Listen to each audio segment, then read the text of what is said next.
किसको झटका है।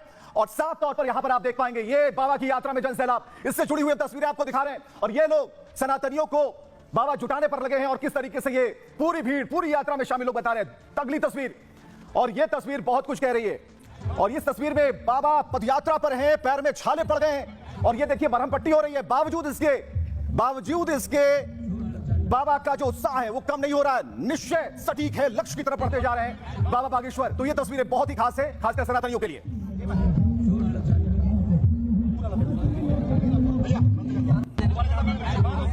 और मध्य प्रदेश में जो यात्रा निकली, देखिए नाचते और झूमते हुए लोग बाबा बागेश्वर के साथ पूरे समर्थन उनको करते हुए। और बाबा ने कहा कि सनातनियों को हमें जोड़ना है, उन्हें इकट्ठा करना है। और ये देखिए ये अपार जन समर्थन ये बता रहा है दूसरे दिन की यात्रा ओरछा तक की यात्रा होने वाली है, लेकिन जो इसका संदेश है वो काफी दूर तक है।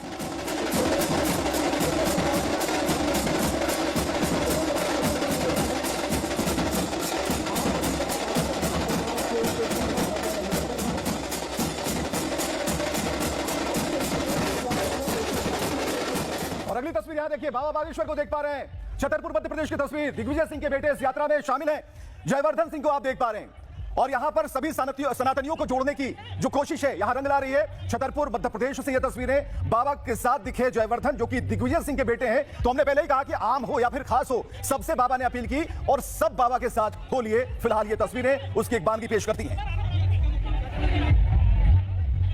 और अगली की तस्वीर की तरफ हम आपको लिए चलते, कौन कौन नहीं पहुंचा बाबा बागेश्वर के दरबार में। आप जरा देखिए, दिग्विजय सिंह को यहां पर देख पा रहे हैं, बाबा बागेश्वर हंसते हुए मुस्कुराते हुए। और यह तस्वीर है जो बता रही है कमलनाथ पहुंचे और कमलनाथ भी शरणागत हुए, क्योंकि उस वक्त की बात अगर आप याद करेंगे, चर्चाओं की बात याद करेंगे, तो आपको लगेगा कि जो सनातन की आवाज आज उठ रही है वो दिल में सबके कसक लिए हुए थी और सब लोग जाकर मुलाकात कर रहे थे, इसे बढ़ाने की कोशिश कर रहे थे। अगली तस्वीर की तरफ चलते हैं। और अगली तस्वीर, ये वो चेहरे, लालू प्रसाद, मायावती, अखिलेश यादव, राहुल गांधी, यहां पर जाति की राजनीति को एक सिरे से खारिज किया, एक सिरे से उन्होंने खारिज कर दिया। लेकिन सबसे बड़ा सवाल है कि आखिर जाति मिट जानी चाहिए, बाबा बागेश्वर ये कह रहे हैं। लेकिन इसकी पॉलिटिक्स क्या हो रही है, इसके पीछे क्या चल रहा है, एक रिपोर्ट है, दिखा दें।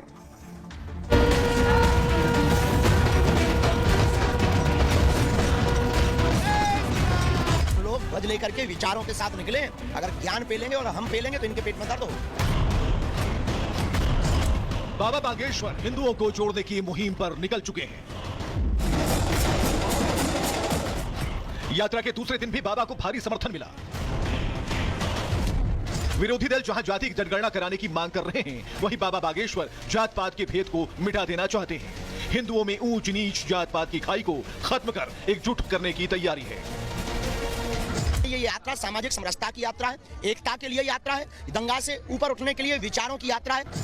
लेकिन इसने जाति की सियासत करने वाली पार्टियों की टेंशन बढ़ा दी है। अखिलेश, मायावती हो या फिर लालू या राहुल, बाबा की मुहिम सीधे उनके वोट बैंक को टारगेट कर रही है।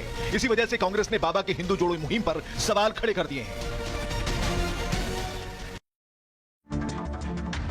तो साफ तौर पर यहां पर बाबा जो चाहते हैं, और बाबा जो चाहते हैं वो बाबा ने करके दिखाया।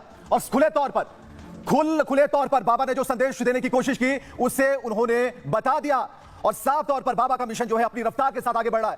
बाबा बागेश्वर की एकता यात्रा का दूसरा दिन था। भारत को हिंदू राष्ट्र बनाने का बाबा का सपना है। हिंदुओं में जात पात के भेद को मिटा देना चाहते हैं। हिंदुओं में ऊंच नीच की खाई बागेश्वर को पसंद नहीं है।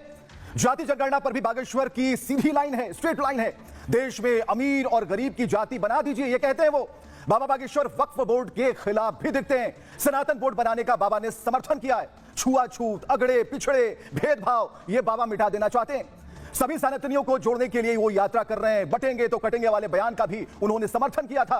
बागेश्वर की यात्रा से विरोधी दल परेशान है। कांग्रेस नेता ने बाबा की यात्रा पर सवाल खड़े किए हैं। फूल सिंह बैरिया नाम है उनका और उन्हें परेशानी हो रही है। हिंदू राष्ट्र के लिए पहले हिंदू तो बनाओ, ये कहते हैं वो। देश में हिंदू है ही नहीं तो हिंदू राष्ट्र कैसे बनेगा, ये कांग्रेस कह रही है। मोदी के आदेश पर गुंडागर्दी कर रहे हैं। आगे सुनिए क्या कहा, लोगों को बेवकूफ बना रहे हैं बाबा बागेश्वर।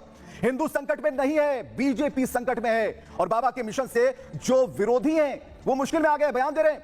बाबा की मुहिम जाति जनगणना का काउंटर है और बीजेपी के बटेंगे तो कटेंगे लाइन पर ही बाबा की मुहिम है। और इस स्ट्रेट लाइन को लेकर बाबा लगातार चल रहे हैं। बाबा की मुहिम से हिंदुओं के मुद्दे उठाने वाली पार्टी को यहां पर फायदा होगा। किससे फायदा होगा ये हम आपको बता रहे हैं। इसमें बीजेपी दूसरे विरोधी दलों से आगे बढ़ती जा रही है। ऐसे में एमवाई समीकरण ध्वस्त हो सकता है और इसका सीधा नुकसान लालू प्रसाद और अखिलेश यादव को होगा, दलित वोट की राजनीति करने वाली मायावती को होगा, जातीय जनगणना की मांग कर रहे राहुल गांधी को होगा, घाटे में जाएंगे। तो कुल मिलाकर बयान अब सामने है, लेकिन यह तो बात हो गई लिख पढ़कर बताने की, लेकिन जब जुबान से बात निकलेगी तो जरा उस आवाज को भी महसूस कीजिए कि आखिर विरोधी क्या कहना चाहते हैं। नहीं, ये झूठ है। हिंदू संकट में नहीं है, बीजेपी संकट में। हिंदू कोई संकट नहीं। मेरा मतलब ये है कि आप जो कह रहे हैं, ग्रंथों को मैंने पढ़ा, उसमें कहीं हिंदू मिला ही नहीं। मैंने रामायण पढ़ी है, मैंने मनुस्मृति पढ़ी है, मैंने महाभारत पढ़ा है, मैंने वेद पढ़े, उसमें कहीं लिखा ही नहीं हिंदू। तो गुंडागर्दी कर रहा है मोदी जी के आदेश पर, जो वो लोगों को बेवकूफ बनाओ, ज्यादा बेवकूफ बन जाएंगे, ज्यादा लंबा राज करेंगे, ये उनका। हाँ, हिंदुओं को जोड़ेंगे। वो जानते हैं हिंदुओं को, हिंदू कौन है। वो बहु बेटियों के साथ बलात्कार कर रहे हैं, वो उनको भी हिंदू कहते हैं। मंदिर में जाने देते हैं, उनको भी हिंदू कहते हैं। हैंडपंप से पानी नहीं भरने, उनको भी हिंदू कहते हैं। कौन हिंदू? कहाँ हिंदू?